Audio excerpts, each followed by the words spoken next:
My brother and I, he's younger than me, Billy, and some of our friends, we looked for places to play. And I was 10 years old, he had been 8. And then one day we said, let's go over here 8 Mile Road, west of Wyoming, in this wooded area, and we come to this wall. We thought, man, what in the world is this? It had a very ominous, eerie feeling to it. Here in Detroit, there was a developer that wanted to build a development for whites, and they wanted to get FHA loans. And the federal government said, you know what, there's a black community kind of close by. You don't get the good loans. And so the developer, in an effort to try to fix that, built a 6-foot tall wall, a foot deep, to separate the black community from the emerging white community.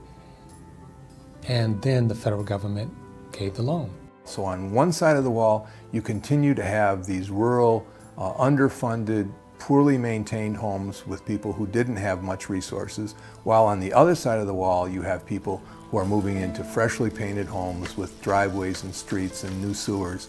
Folks who went in and signed on the dotted line and got those 30-year mortgages and looked at themselves with self-satisfaction and said, we just pulled ourselves up by the bootstraps, were in fact taking advantage of the FHA, providing them with resources and guaranteeing those funds.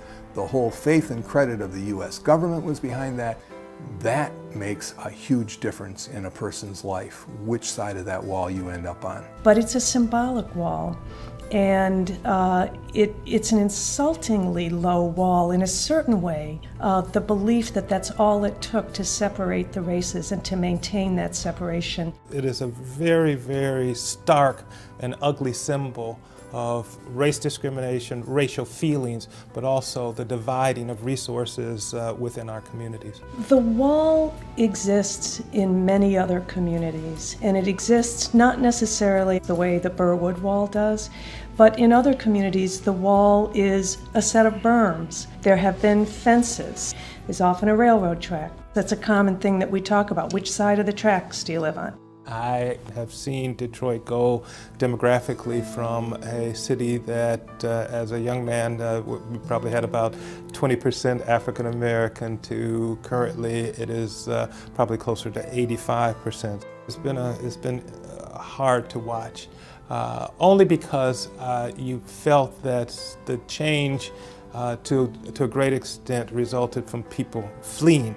As more African Americans moved in, the rate at which whites moved out was just very, very stark.